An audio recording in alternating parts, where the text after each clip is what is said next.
Hello, my friend. Welcome to your sleep story. My name is Stephen Dalton. I'm an Irish storyteller, and it's my great privilege to be the voice that you listen to as you go to sleep tonight. Tonight I continue my incredibly dull history series, and tonight you will hear the history of painting.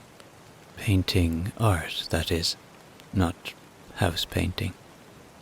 We will start all the way back in a cave with some rock scratching and hand painting, and move all the way through history to our modern understanding of painting.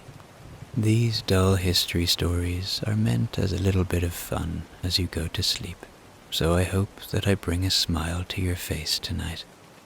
Did you know that only half of you who listen regularly are subscribed to my channel? So if you aren't, and you listen regularly, please hit the subscribe button now. It takes a second, and it's free. Thank you. Okay, let's do the relaxation session now, which will take a few minutes before tonight's sleep story. I'm going to count down from 10 to 1, and as I do, allow yourself to let go more and more. 10. Feel the support of the bed beneath you, or the floor, or whatever you lie upon tonight.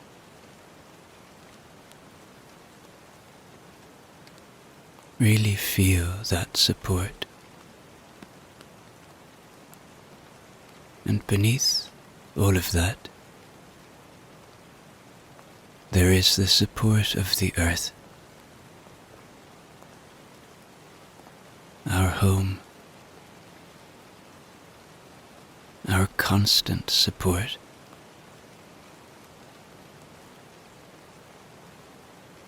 And notice that the more you become aware of that support, the more you can let go. The more you can sink into this moment. 9. You are safe.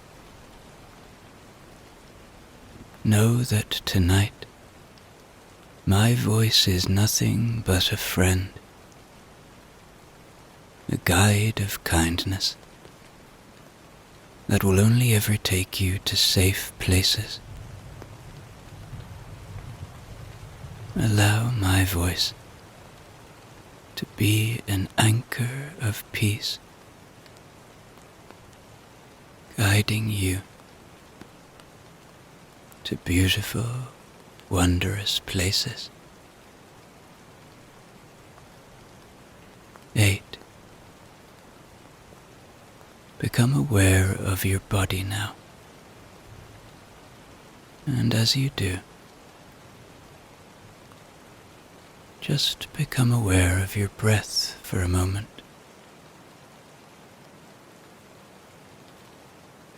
Perhaps take a deep breath in through your nose when you're ready.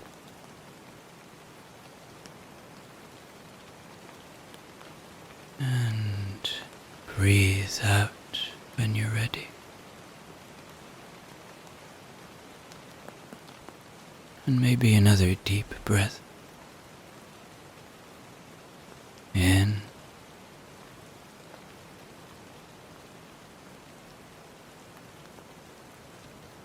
And out.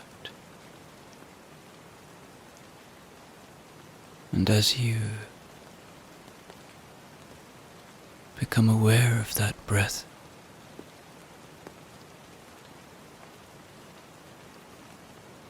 the breathing out,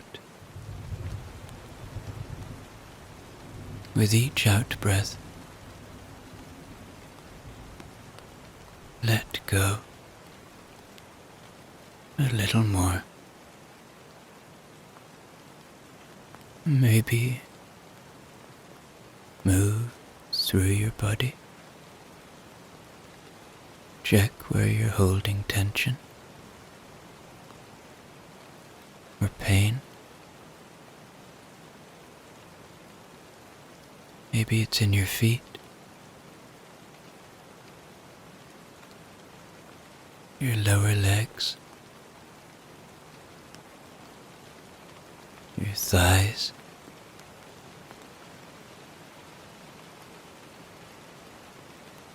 your belly,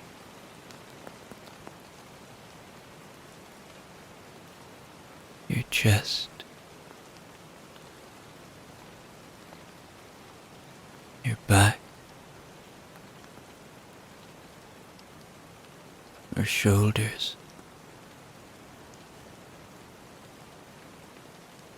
your hands, your arms,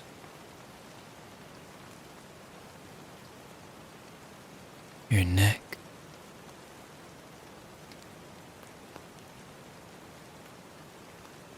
or maybe you're like me. Do you hold the tension in your face? Just let it all go now. 7. The day is done. Whatever has been, has been. Whatever will be, will be. Whatever thoughts you may be having, don't fight them. Just see them for what they are. Thoughts. A symptom of being human. And as they arrive, welcome them. And then just let them go. Watch them float away like leaves on a moonlit river, or clouds passing through a starlit sky.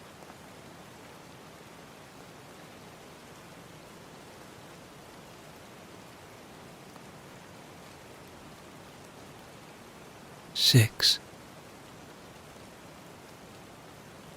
This is your moment.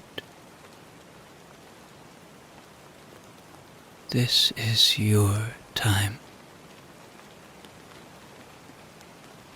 You deserve rest. You deserve peace.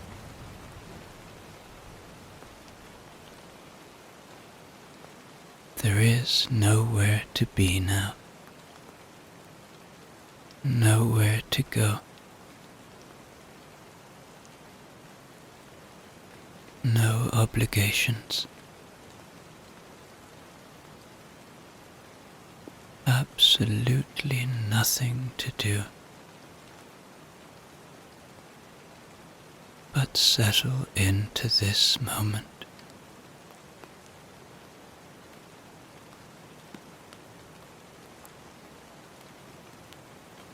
Five. Peace lives within you. It is always there. It's just waiting to be found, waiting to be felt.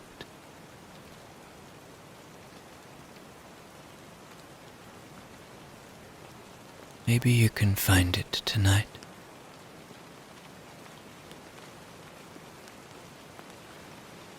Maybe you can journey to that peace with your mind's eye now.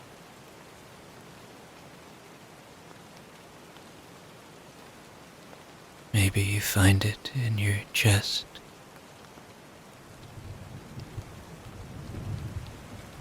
or in your head.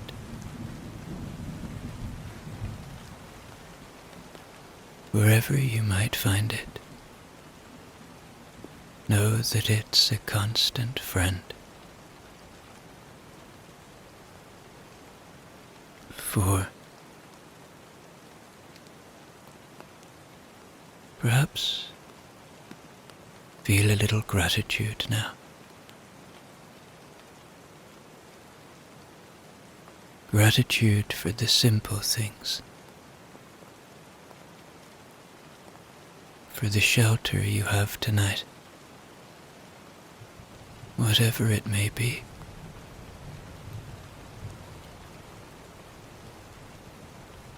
For the use of your body,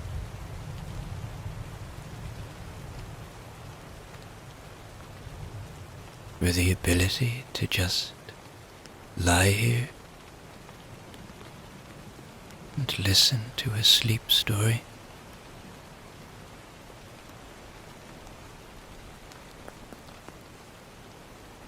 For those you love and who love you,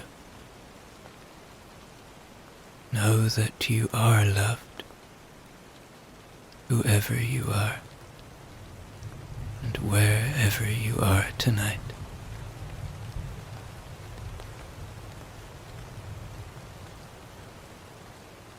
Three. Begin to engage with your imagination now. Begin to see where we will start our story tonight, all the way back in early human history, with some cave-dwelling people living in a time and place far away from all that you know. 2. Check in with your body one more time now. Releasing anywhere that you're still holding on.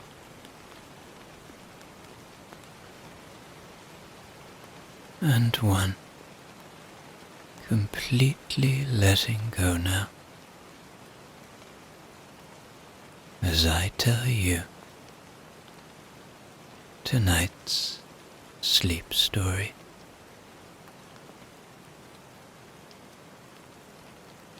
Part 1, in which a rock is scratched. The story of art begins, as many dull stories do, with someone standing in front of a rock. They were holding another, slightly sharper rock. For reasons that are not fully known, and possibly not even interesting, they decided to scratch one against the other. This produced a faint line. They did it again and again. Eventually, they produced several lines. They stood back. Nothing happened. It is difficult to say when this occurred, but most experts agree it was long enough ago that nobody involved is still alive. This helps the story maintain a certain dryness, since there are no diaries or complaints to consult. What remains are the scratches, which are mostly quite short, and, if we are being honest, fairly uneven. Other people saw the scratches and reacted in various ways. One person walked up, looked at them for about 3 seconds, and walked away. Another traced the lines with their finger, as if hoping to discover some kind of meaning. They did not. A third person added a few more lines, which were more or less the same as the first ones. This created what we might now call collaboration. The scratching of rocks onto other rocks slowly became a small activity, slightly less popular than hunting, but slightly more popular than staring into the distance. People did not talk about art. They mostly said things like, "Look at that," or occasionally, Over time, the lines accumulated. Some were long, some short, some quite faint.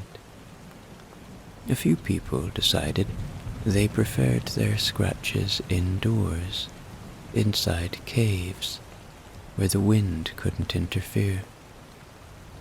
This gave the scratches slightly longer lifespans, which is why museums now have something to display when they want to talk about the beginnings of art.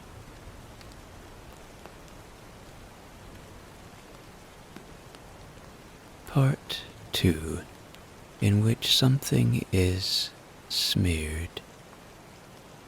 At some point, someone picked up a piece of soft earth and pressed it against a wall. It left a mark that was broader than a scratch and required less effort. This was immediately encouraging. A mark could now be made without sharpening a tool or striking sparks. The person pressed again, then dragged the soft earth sideways. The wall received a dull streak. It looked like the first streak, only longer and slightly more confident. A second person tried it and produced a shorter streak that started well and then lost interest. The group discussed the material. It was described as good, useful, and comes off on your hands.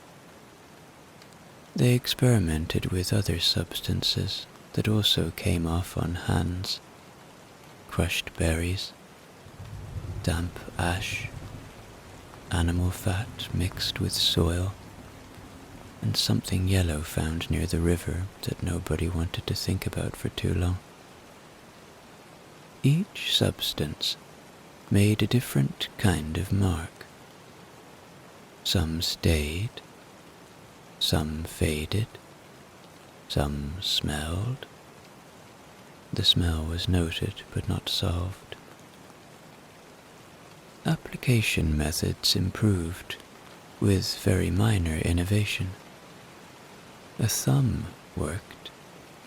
A palm worked better for coverage and worse for control. A piece of chewed plant stem worked for a few minutes and then broke. Someone tried blowing powdered ash through a hollow bone at a hand held against the wall, and was startled to discover a hand-shaped absence. This was briefly exciting.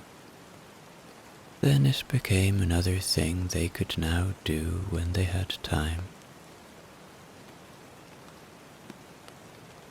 Over several seasons, the walls began to collect areas of color and areas of absence.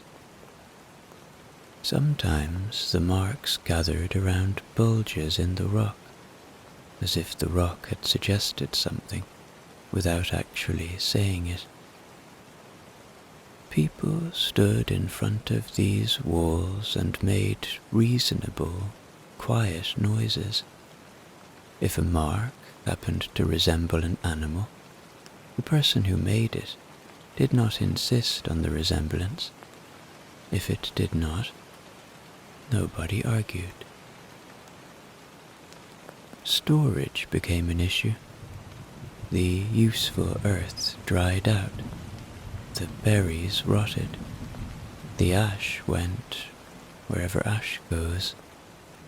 To address this, someone placed lumps of colored material in a shallow stone bowl and mixed them with fat, which solved several problems at once, while creating a bowl that nobody wanted to use for anything else.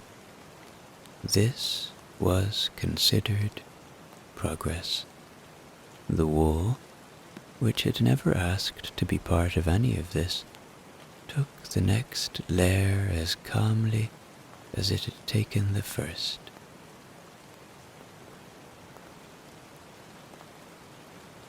Part 3, in which a line pretends to be an animal.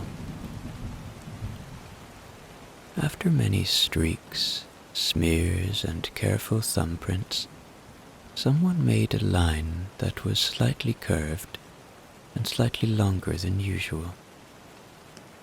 Another person looked at it and said, very slowly, "That looks like something." It was the closest thing they had to an art critique. The line did not actually look much like anything, but it reminded the person of a shape they had once seen while staring at a bison and trying not to get trampled. The idea of making lines that resembled things spread in a quiet, sideways sort of way. A few people tried drawing animals deliberately. The results were mostly uneven. Some animals had too many legs, some had none. One bison had a shape that strongly suggested a potato with ambition. Still, people pointed and nodded at it with a calm seriousness that gave the impression something meaningful had happened. This is one of the earliest recorded moments of people pretending to understand what someone else has drawn.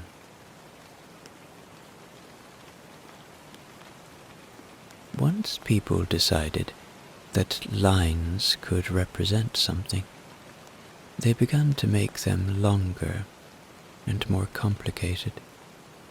A curved line for a back, a smaller one for a leg, a dot for an eye. The drawings were not accurate in any modern sense, but they were just accurate enough for people to say, "Yes, that," and agree quietly. Sometimes they added extra lines after agreeing, which made the animal look less like an animal and more like a collection of accidents. But nobody seemed bothered. It soon became clear that drawing things took more time than making streaks. People gathered in front of the wall for longer stretches, pointing at small sections and tilting their heads. One person decided to stand very close to the wall while making their lines. Another stood farther back and shouted small instructions. Neither approach produced better drawings, but it made the process feel more involved.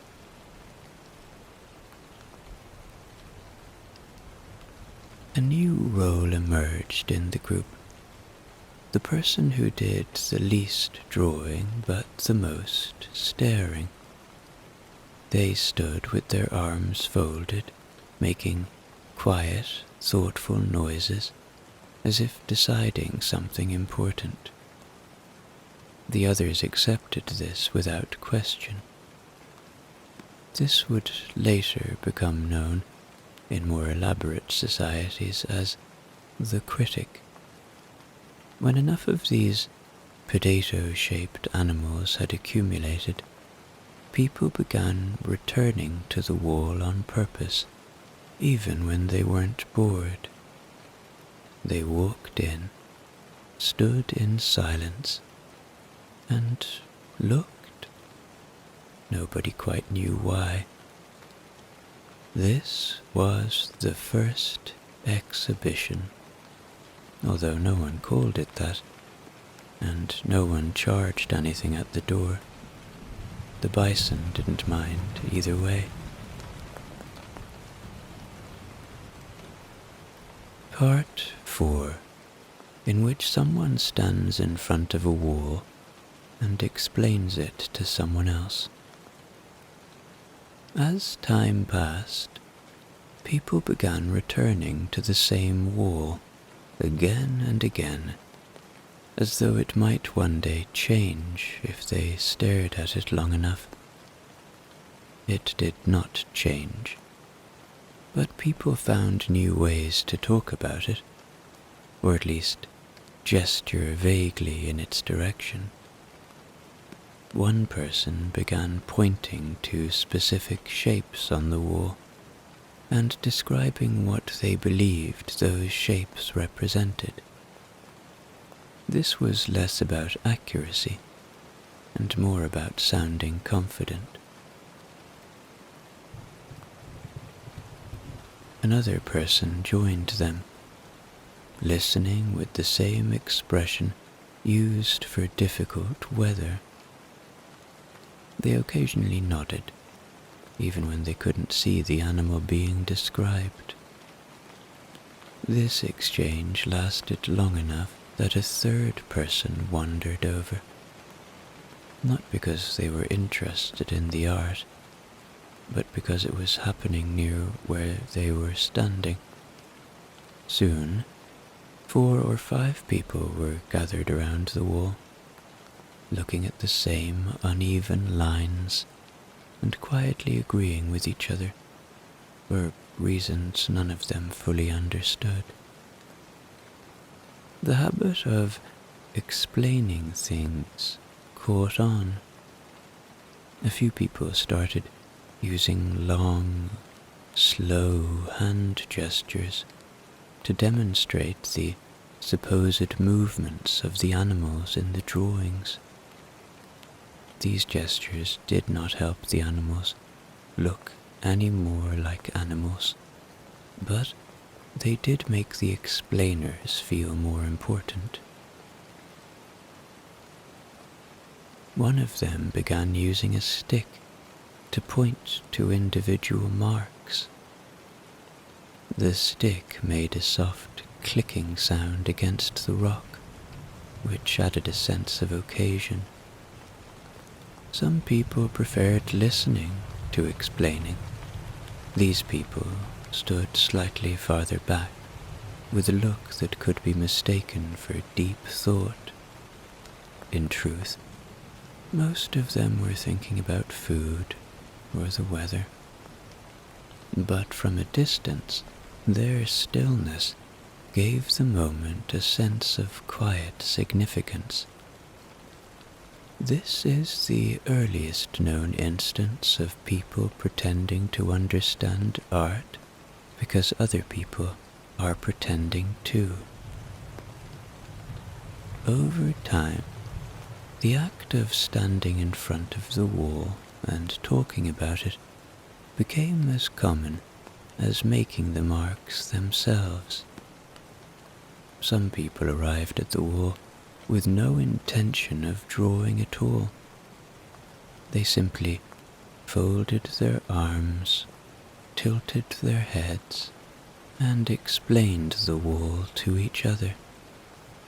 This did not change the wall, but it gave everyone a small, shared feeling of being involved in something larger than themselves. This, of course, would later become the foundation of every guided tour ever conducted.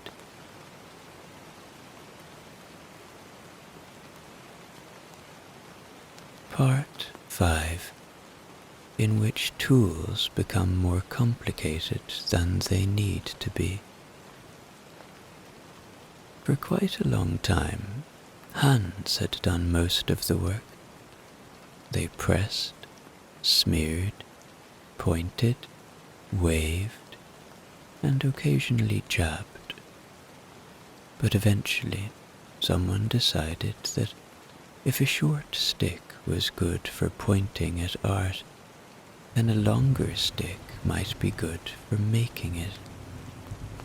They dipped the end of the stick in their mixture of fat and color, touched it to the wall, and left a mark that looked exactly like a finger mark, only slightly less controlled. It was immediately declared better. Others began to experiment with different ends of different sticks. Some carved theirs to a point, though nobody could explain why. One person split the end of their stick into several thin pieces. This made lines that looked chaotic and unpredictable. This unpredictability was quietly admired by several onlookers, though they weren't sure if it was intentional. A few chewed their sticks, believing this would help. It did not, but it gave them something to do while others worked. Someone tied a clump of animal hair to the end of a stick with thin strips of sinew. This absorbed the color in a way that felt promising. It also left tufts of hair on the wall, which became part of the art whether anyone liked it or not. People stood around nodding slowly at these hairy marks. One person observed with a calm seriousness, "That looks different." This was widely regarded as insightful. The new tools did not actually make the images more lifelike. The animals remained mostly round, vaguely potato-shaped, and occasionally leg-heavy, but the act of making them now looked more elaborate, which gave everyone a pleasant sense of progress. More time was spent preparing the tools than making the marks. Someone made a tool that was entirely decorative and never used, then placed it on a rock to be admired. This was the beginning of installation art, though nobody could have known that at the time. As the tools grew stranger, so did the explanations around them. Some insisted the best marks came from thin sticks. Others preferred chewed ends. One person claimed they could feel the spirit of the animal through the sinew. Most people just wanted to have their turn. The wall didn't seem to care one way or the other. It continued to collect lines, streaks, and tufts of hair at its usual patient pace.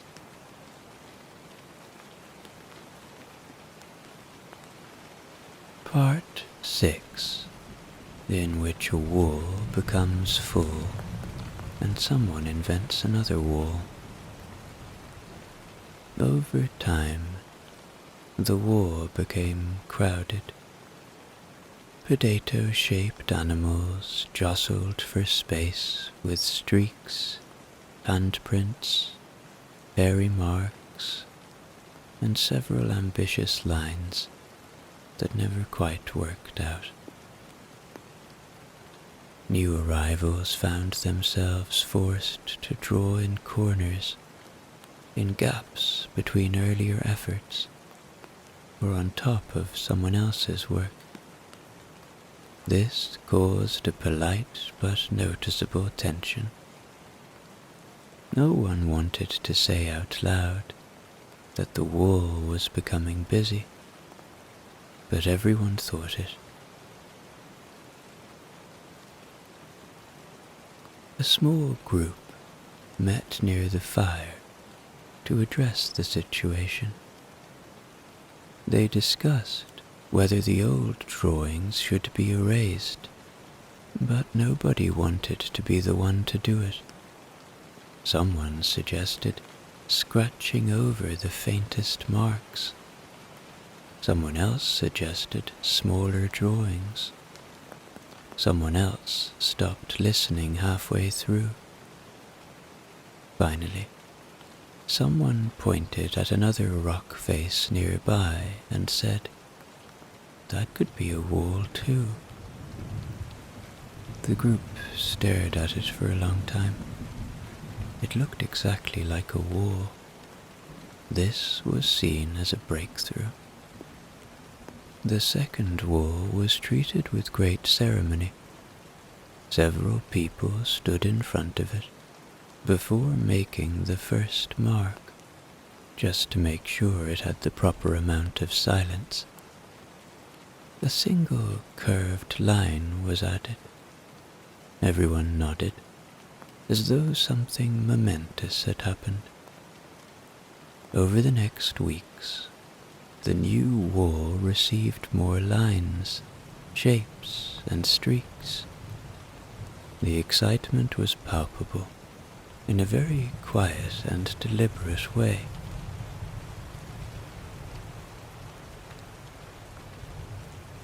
As the new wall filled, some people remained loyal to the first wall.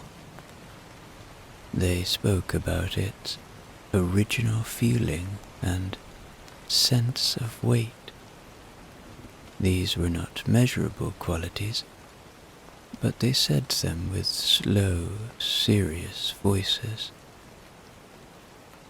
Others insisted the second wall was better, because it was newer and less cluttered.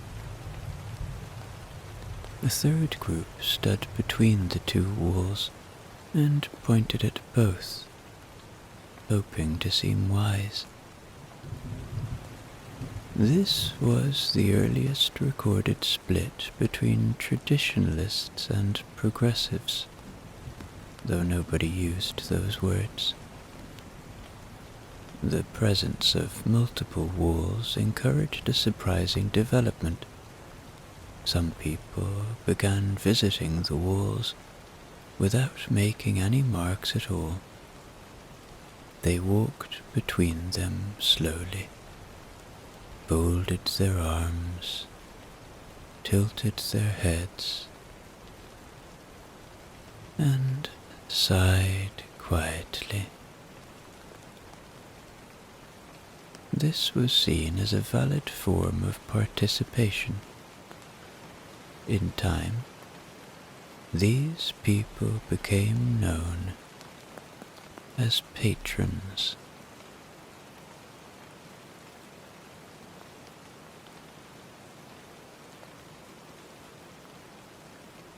Part 7, in which someone paints on something that isn't a wall.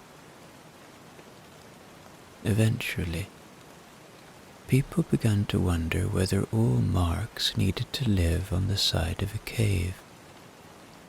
It had been practical for a long time, but caves had limited square footage, and the walking back and forth between different walls was starting to feel repetitive.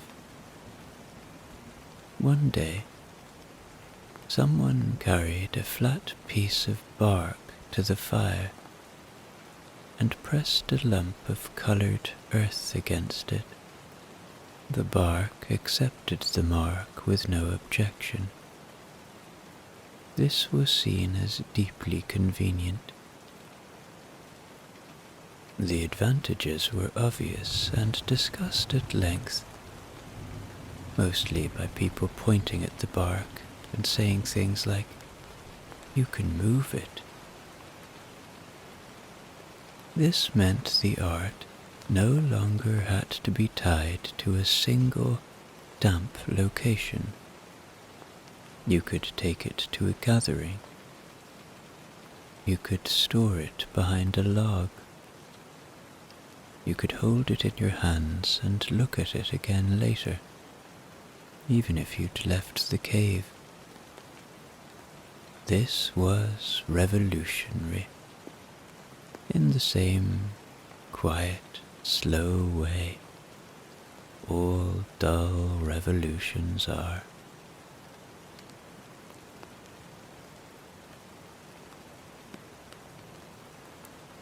Soon, pieces of bark, animal hide, and carefully flattened slabs of soft stone began circulating among people.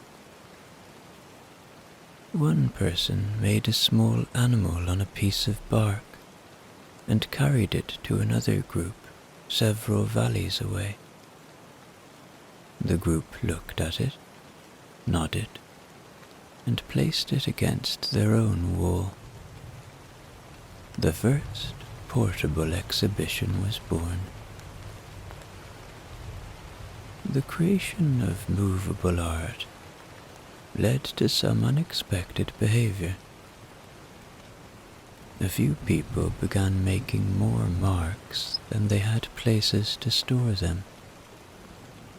Piles of decorated bark accumulated in corners. Nobody was quite sure what to do with the older ones, so they leaned them against rocks. This gave the vague impression of a curated space, even though it was really just storage. Another new habit emerged, giving the marks away. One person handed their bark piece to another as a gesture of friendship. The recipient looked at it for a long time, nodded twice, and took it home. This quiet exchange would, over time, evolve into the idea of a market. But for now, it was simply one person giving another person a piece of wood with a potato-shaped animal on it.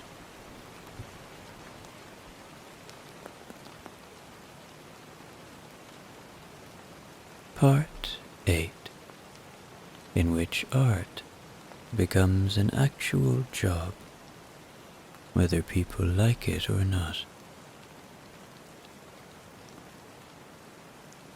As small groups grew into larger groups, and caves gave way to settlements, with names nobody bothered to write down, art began to look less like a hobby and more like something that needed to be scheduled. One person, who happened to be good at making animals that actually looked like animals, was asked to make more of them. They did. Then they were asked again.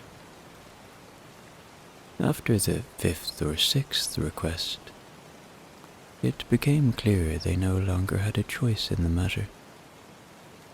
This was the birth of the professional artist.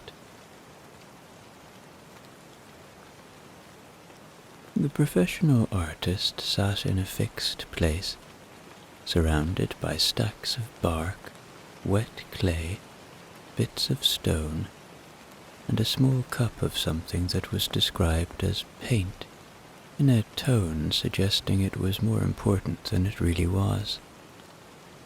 People came to them with requests. Some wanted their animals to look strong. Some wanted their ancestors to look less tired. One person asked for a picture of themselves holding a very large fish, despite having never caught one. The artist was paid in grain, dried meat, or the occasional piece of shiny metal. As the idea of having a person who does the art took hold, others began joining in. Some were relatives, some were simply nearby and looked like they had steady hands. Soon there were several artists sitting together, all drawing different versions of animals, ancestors, or men holding fish. They began to develop quiet preferences about which pigments were better and which surfaces were less irritating. Nobody outside the group cared about these opinions, but inside the group they mattered very much. The leaders of these growing settlements saw the usefulness of this arrangement. People liked looking at marks that made them feel important. If a picture showed them as larger or more heroic than they were in real life, they liked it even more. So the artists were given dedicated work areas, sometimes a corner of a temple, sometimes a shady spot near the grain store.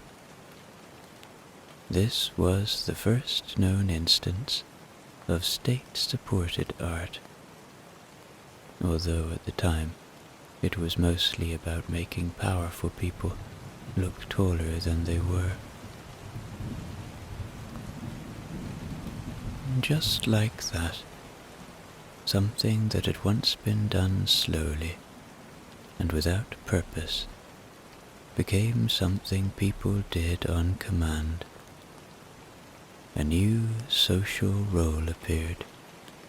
The artist, who was slightly tired but always busy, listening to someone describe how their nose should look a little different while mixing mud with fat. The walls of the cave had been replaced by politics.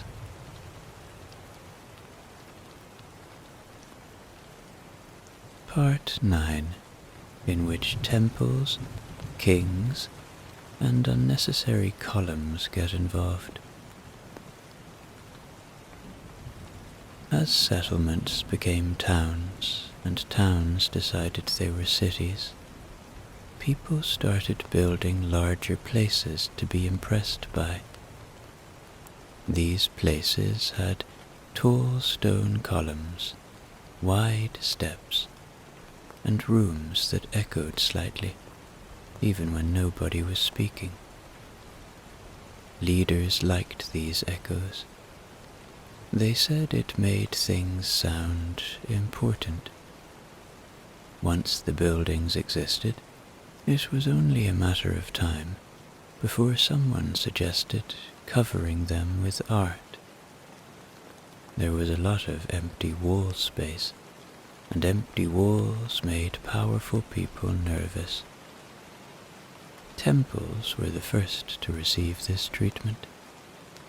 The artists were brought in early, often before the roof was finished.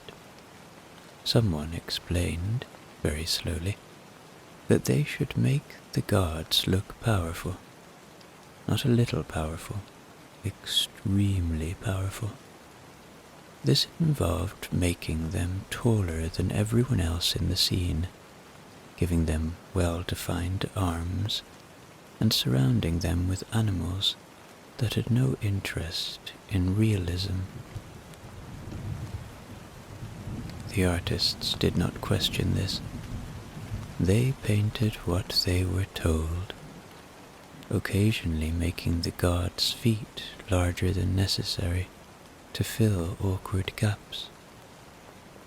Kings and other leaders soon noticed that gods were getting a lot of wall space. They decided that this was unfair.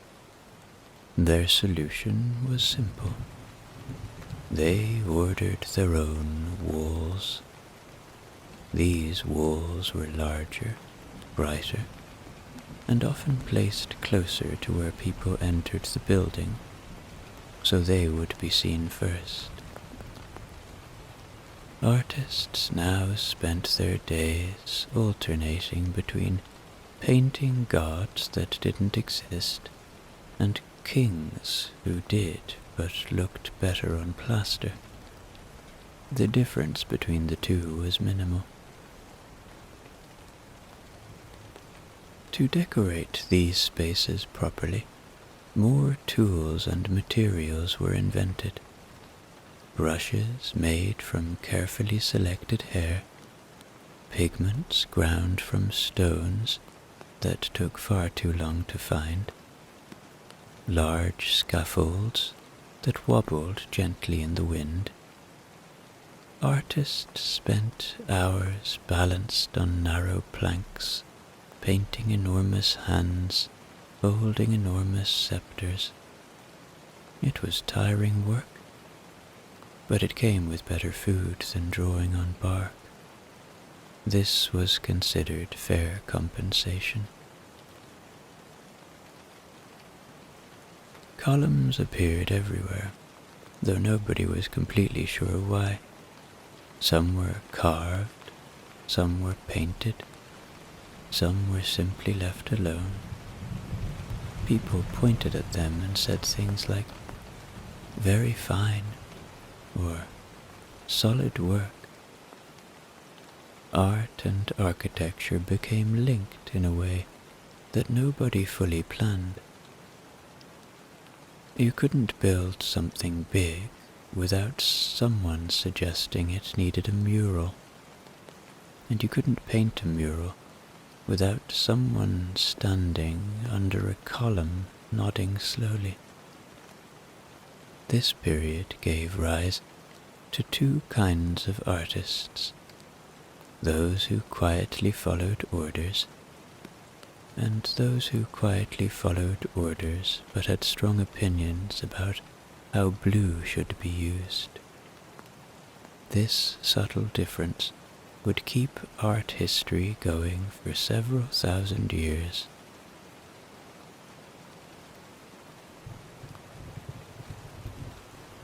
Part 10, in which statues start to appear, and nobody can agree what they're for. After years of painting walls and ceilings that did not strictly need painting, someone decided it might be interesting to make a person out of stone. It began, as these things often do, with a large lump that was too heavy to move anywhere useful. A person with a hammer chipped away at it for several days. When they were done, the lump resembled a human being, in the way a potato resembles a cloud, loosely and mostly through optimism. Still, the group stood around and nodded. It was different from a wall, and that counted for something. Word spread, and soon more lumps were being chipped. Some artists made figures with straight arms that stuck out stiffly. Others made figures that didn't seem to know where to go. A few experimented with ears. None of it was realistic, but it didn't need to be. The important thing was that the figures stood on their own, which meant they could be moved to important locations and stared at from several angles. This was new and quietly thrilling. The statues started appearing in temples, courtyards, and anywhere someone important wanted to be remembered. Kings and emperors were especially enthusiastic. A painted wall could make them look impressive, but a statue could make them look impressive and even more tall. Artists were ordered to carve kings with broader shoulders, stronger chins, and expressions that implied wisdom, even when none was available. When someone complained that the statues didn't really look like the king's, they were gently reminded that reality wasn't the goal.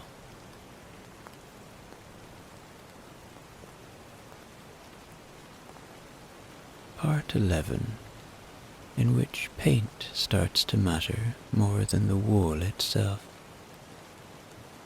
In the cities of Greece and later Rome, paint was no longer just a mixture of colored earth and animal fat. It became something people talked about as if it deserved its own attention. Pigments were ground more carefully.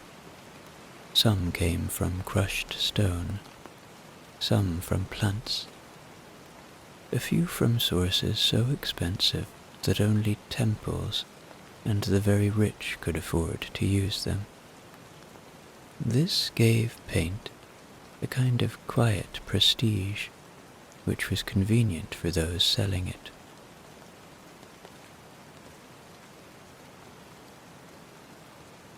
Painting was used to cover walls, ceilings, and sometimes entire buildings, but with a new intent.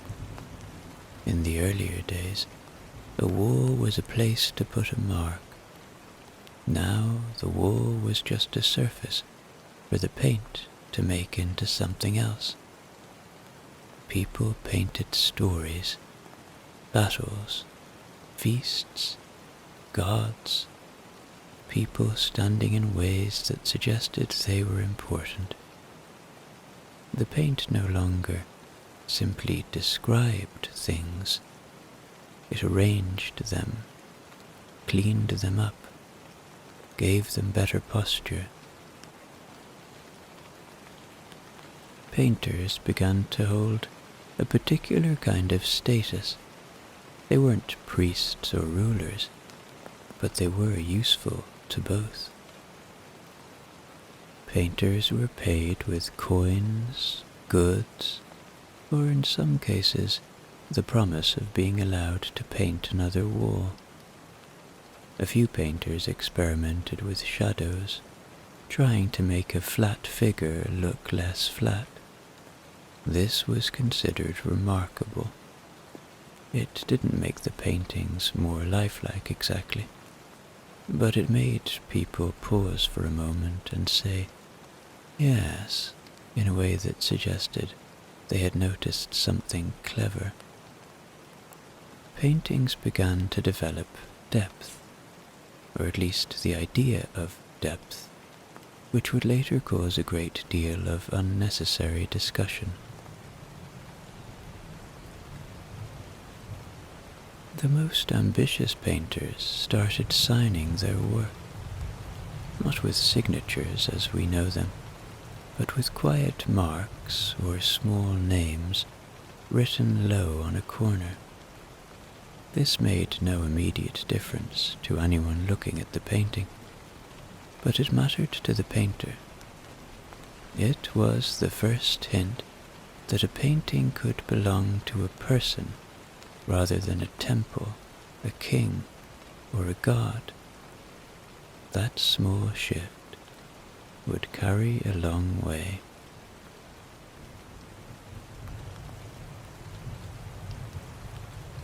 Part 12, in which paint becomes a matter of heaven and funding. By the Middle Ages, painting in Europe had largely been absorbed into the business of religion. Churches were the biggest walls around, and large walls are very good at attracting paint. Towns were small, but their churches were built to look large, and that meant they had both space and a need for decoration. Local painters were invited, or more often instructed, to cover those walls with images that left little to the imagination. Saints, angels, holy families, and the occasional unfortunate sinner occupied most of the available surface area. These paintings were less about the painter's opinion and more about getting the theology right. A hand had to point upward in the correct way. A halo had to sit evenly around the head. Feet needed to hover slightly, because nobody in heaven was meant to touch the ground. Painters spent long hours balancing on wooden scaffolds, mixing egg tempera and lime plaster, and hoping they didn't sneeze at the wrong moment. Most of the people who would later admire their work would never know their names. Paint itself was still slow and expensive. Pigments came from minerals and plants, often carried over long distances at great cost. Blue, in particular, was made from lapis lazuli, a stone mined far away in Afghanistan, which made it the color of importance. Mary's robes were always blue, not because anyone knew what she wore, but because blue cost the most. A painting with a lot of blue meant someone had money to spend and wanted everyone else to notice without saying anything. The work was often collaborative, though the term collaborative suggests a cheerfulness that was not present. One person prepared the plaster, another drew the outlines, and others filled in the colors. A master painter supervised and occasionally stepped in to fix awkward-looking faces. The figures were meant to look holy, but they often looked a little alarmed, as if they hadn't expected to be painted that day. Nobody complained. The goal was clarity, not realism. Paintings were positioned carefully. High walls for angels, lower walls for stories ordinary people might understand. The illiterate majority learned entire narratives this way. The fall, the saints, the crucifixion, the final judgment. The paintings were not meant to be discussed in terms of technique. They were meant to tell everyone what was true. In a time when books were rare and sermons were long, walls were more reliable than words. And so, the painter became a kind of quiet craftsman in service of both faith and finance. Their work filled every arch and chapel. It spoke loudly, without them having to speak at all. When people entered a church, they did not ask, "Who painted the walls?" They simply looked up, felt small, and believed.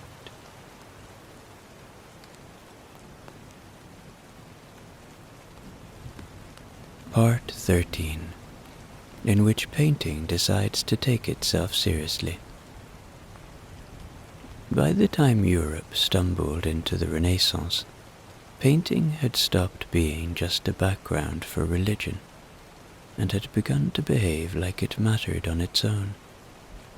Walls were still painted, and saints still floated in the upper sections, but something else was happening. Painters had started thinking about how the world looked, not how it was supposed to look in sermons. The figures they painted slowly grew less stiff, less startled, more like people who might, under certain conditions, actually breathe. Oil paint arrived quietly, and then changed everything. Before it, painters had been working mostly with tempera, fast drying and stubborn, like a friend who won't listen to advice. Oil paint was slower. It blended. It let you change your mind halfway through a face. You could make light fall across a cheek, instead of just outlining the cheek and hoping for the best.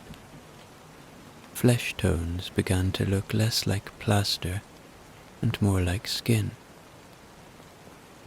Perspective also arrived, carried in the pockets of men with rulers and an enthusiasm for geometry.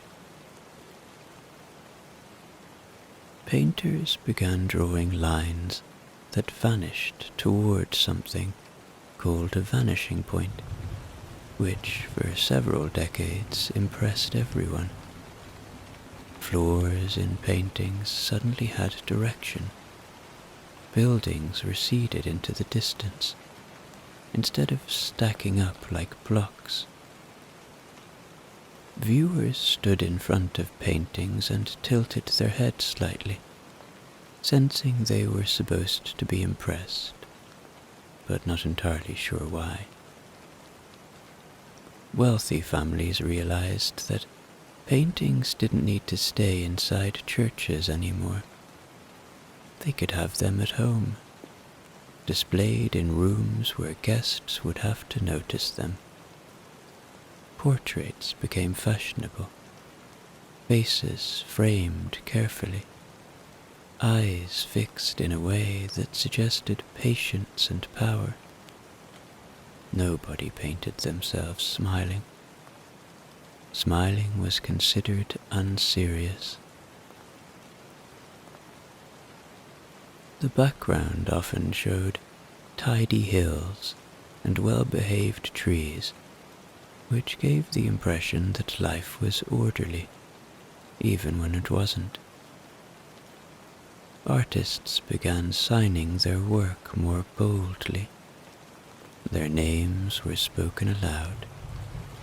A painting could now belong to a specific painter as much as to the person who had paid for it.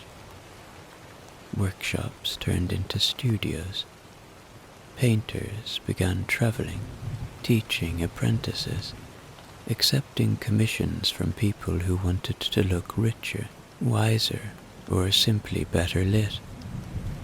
The craft that had once been about saints and instructions was now about individuals, painted carefully, slowly, and in oil that took weeks to dry.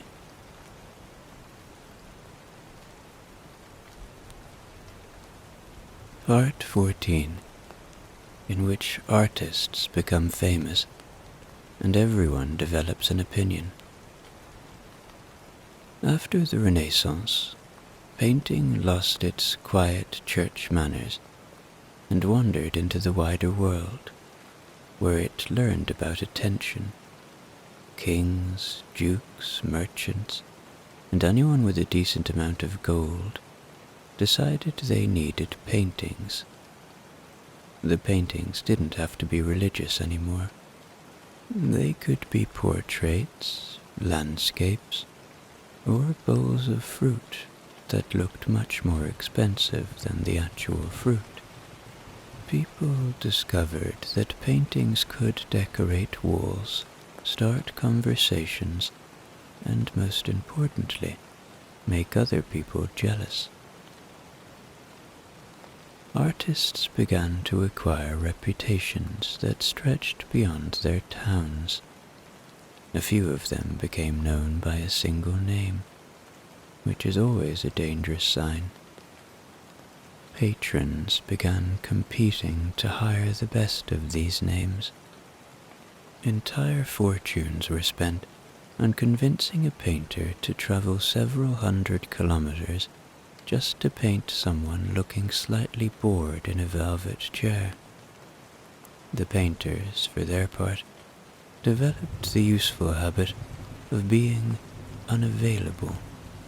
This created demand. Techniques grew more refined. but so did expectations. People wanted their portraits to look flattering but realistic, which is a difficult combination. Painters developed diplomatic skills. They lengthened chins, softened eyes, and removed several decades from foreheads, all while insisting this was exactly what they saw. Patrons nodded, knowing full well it wasn't, but also knowing they looked excellent. Painting also began to multiply. A noble house might have bought portraits of everyone in it, including people who had achieved nothing other than being related to someone else. Landscapes started appearing in halls, showing distant places nobody in the house had ever visited. Fruit, game, flowers, and other objects began posing in neat arrangements for still life paintings. Art moved from churches and palaces into salons, private collections, and places with soft chairs where people could sip drinks while agreeing on what things meant. The meaning of a painting became more complicated than the painting itself. People pointed at brush strokes, shadows, and hats, and explained them to other people, who were also explaining things. Nobody was entirely sure who was right, but everyone felt important. And so, painting entered its age of celebrity. It was no longer simply made. It was commissioned, debated, compared, criticized, and displayed in rooms that smelled faintly of expensive candles. Artists were admired and, more importantly, talked about. For a craft that had begun with someone scratching a rock, this was a very long way indeed.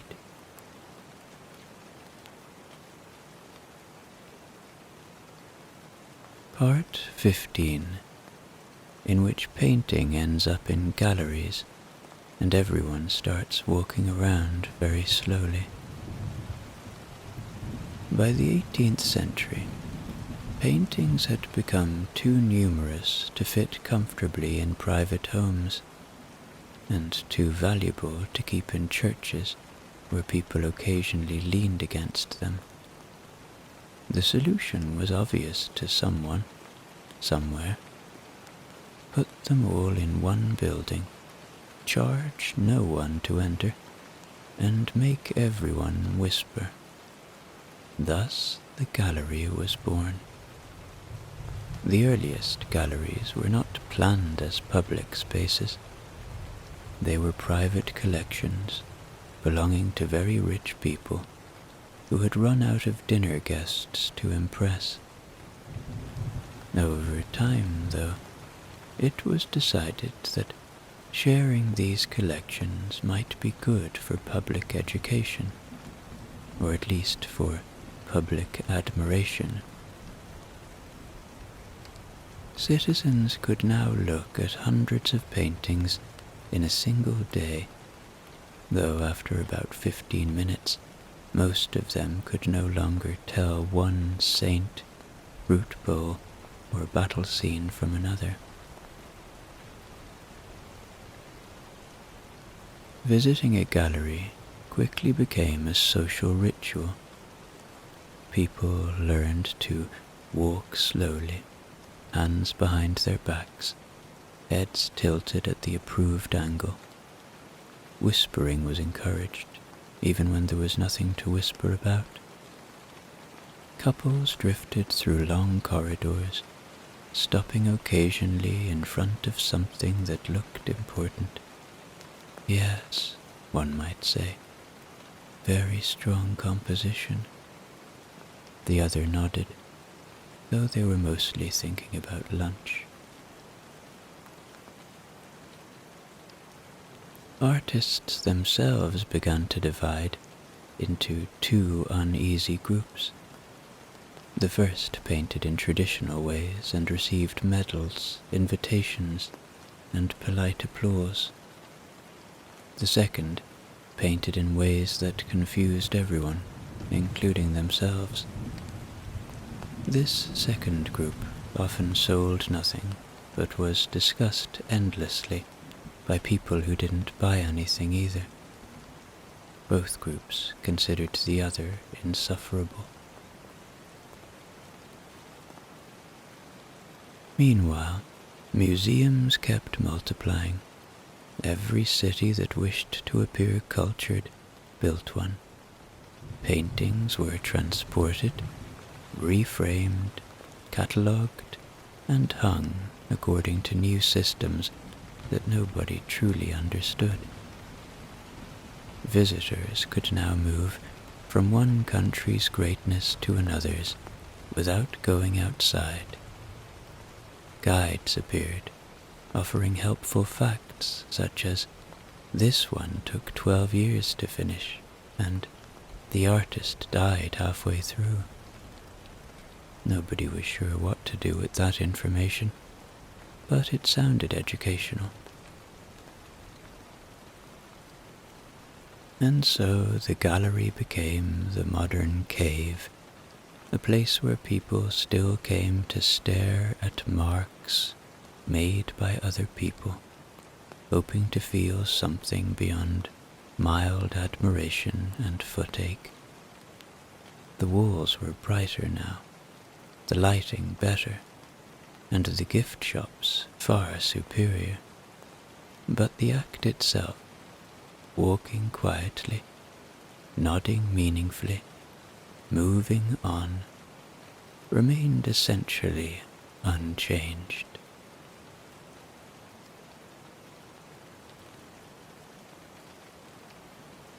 Part 16, in which paintings start misbehaving, and people call it modern art. By the late 19th century and early 20th century, painting began to grow restless. For centuries, it had been doing everything expected of it.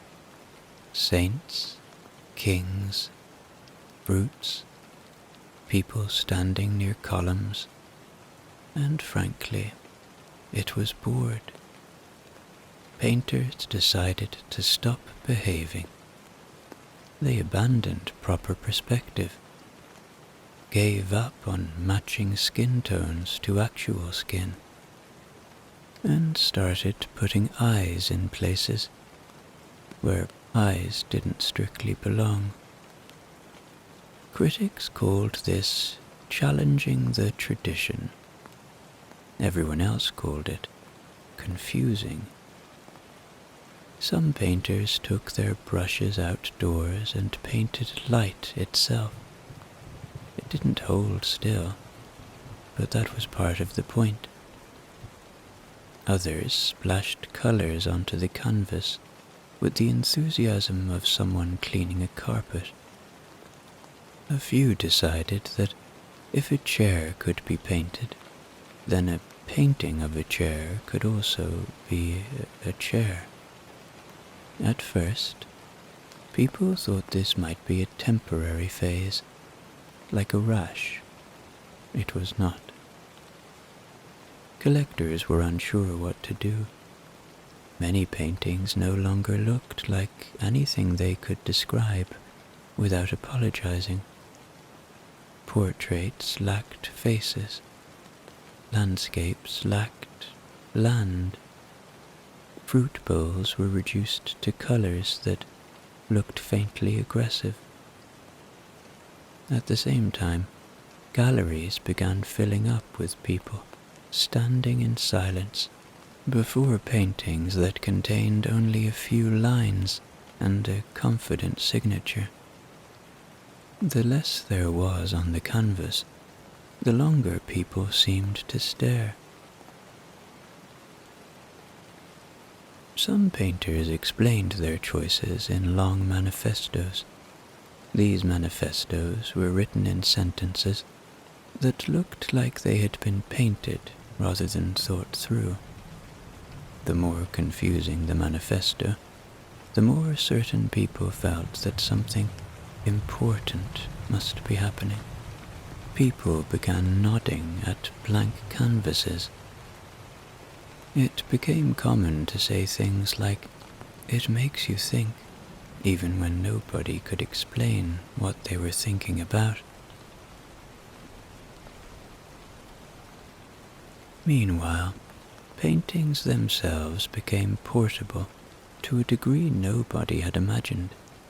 They were shipped across oceans, wrapped in foam, insured for alarming sums of money, and hung in rooms where people lined up to see what they could not quite understand. Art no longer existed simply to show something. It existed to be something, even if no one agreed what that something was, and that, for better or worse, was considered progress.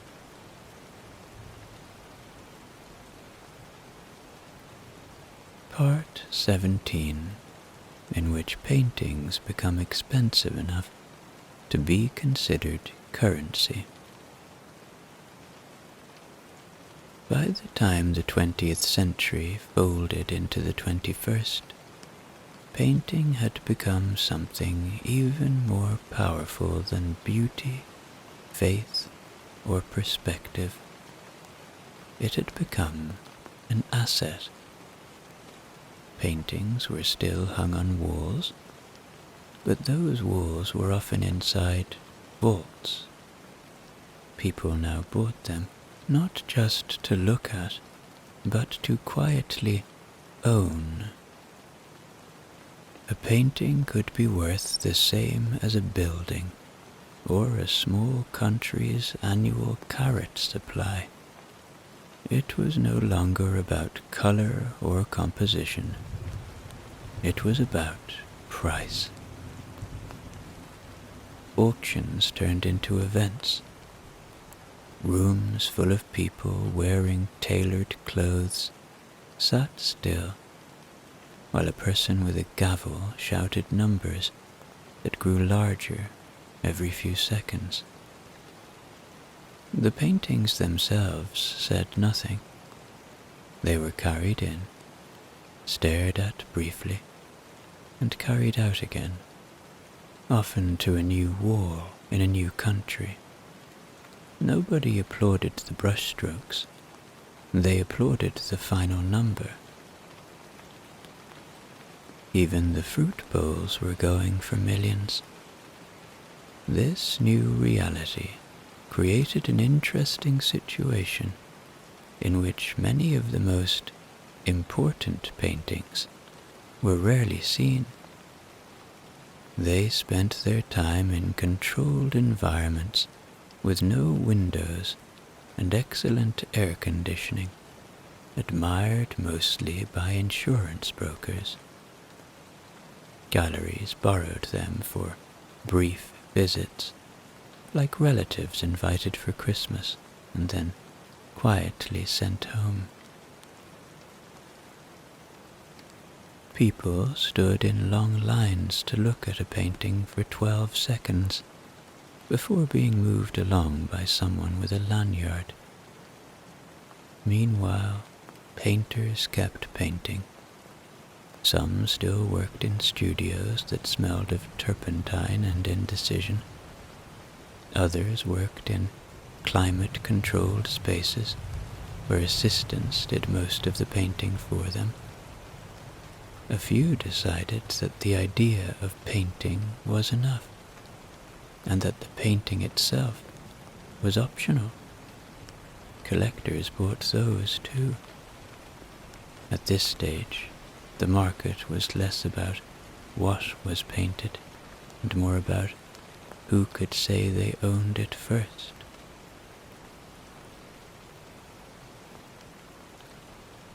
And so, The story of painting, which began with someone scratching a rock, then smearing mud, then mixing pigments for saints, kings, fruits, and questionable geometry, ended up here, paintings stored like treasure, discussed like philosophy, and bought like property. People still stand in front of them, sometimes nodding slowly, sometimes taking a quick photo, sometimes pretending to understand. The walls are smoother now, the lighting is better, the prices are higher, but at its core, it's still the same old ritual. Someone made a mark, and someone else came along, stared at it for a while, and tried to feel something.